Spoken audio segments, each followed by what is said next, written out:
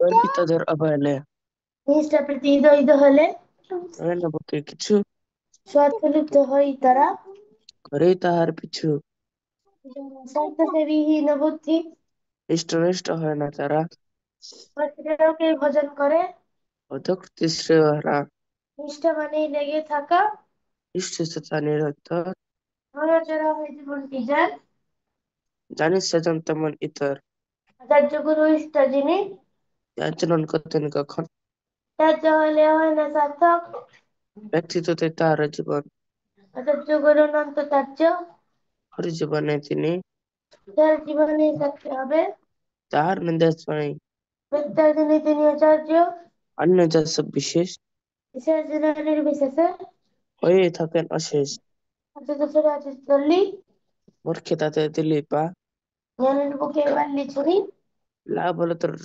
দুষ্টতা বলে মানতে নিষ্ঠা বদ্ধতাদের তেমনি অসত্যকে তারা সতী ভাবে সত্যকে উল্টো সেমনি অন্যরা গিয়ে থেকে বেঁচে খায় বড় সামাল সবাই কেউ যেন না ঠকে পড়ে এদের ভাবতায় হতে যাওয়ার মানস দীপ্তি বিকৃত যার চলন স্টাসনে সদ্গুরু ছাড়া ওই কি চেষ্টা করা মুক্ত তিনি নরেন্দ্র ত্রিপ্রতি দিয়ে আচার্যতে উদ্ভাসিত পুরুষোত্তম আসেন হয় সদ্গুরুই তো আচার্য গুরু কৃতি তপে জানে যিনি কথিতপি সার্থকতায় বিভূতি কৃতি তিনি ইষ্ট থেকে ব্যতিক্রম যা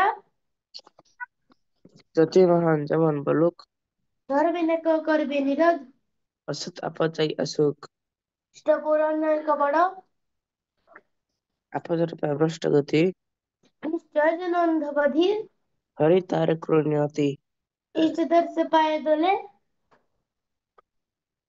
যে গোলামি বোঝে জীবন পথের অনেক কাটা লয়ে সমাজে সত্যিকার দর্শা যিনি সদ্গুরু ও তিনি ফসলকে বিভেদ দেখে বাস্তবে না চিনি নিষ্ঠা ভাঙা রীতি খোলে দীক্ষা তাহার ব্যর্থ প্রভৃতি থেকে স্বার্থ হয় কুঞ্জে বেড়ায় অর্থ দীক্ষা নিলে জানিস বলে পৃষ্ঠভূতি করতেই হয় শক্তিবিহীন দীক্ষা কবু কেটে চেতন রয় যা করি বেড়াস না তুই ভাবনা কেটে তোর স্থান বা স্মৃতি প্যারিস জীবন ভর আগাম যজ্ঞ করে অতীত সব পুড়িয়ে দে হপ্তাচি কে বর্ণ করে পঞ্চবীর স্মরণ নেই করেছে কি হবেই বাকি যা করেছ হয়েছ সুখ সুবিধা সুখ সুখ তেমন তারই পেয়েছ গুরুর কাছে দীক্ষা নিয়ে ভাবছ মানে সবই হলো তা নয় কিন্তু দাতা নয় নিষ্ঠা যাওয়া যদি না পেলো শঙ্খ চাকরি আজ নারায়ণ ধর্ম স্থাপনে জনমলান वन्दे पुरुषोत्तमम् वन्दे पुरुषोत्तमम् वन्दे पुरुषोत्तमम् वन्दे পুরুষোত্তম वन्दे पुरुषोत्तमम् वन्दे पुरुषोत्तमम् वन्दे आर्यपितॄन् वन्दे वन्दे मातृवर्गान् वन्दे मातृवर्गान् वन्देऽहं कृष्टदैवतान्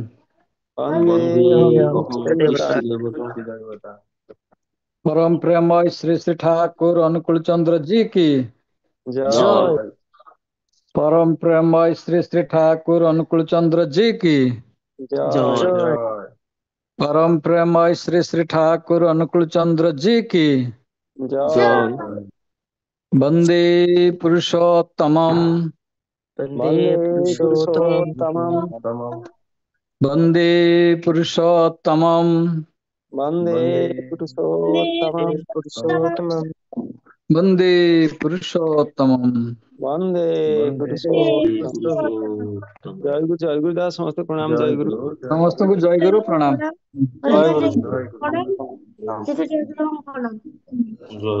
जय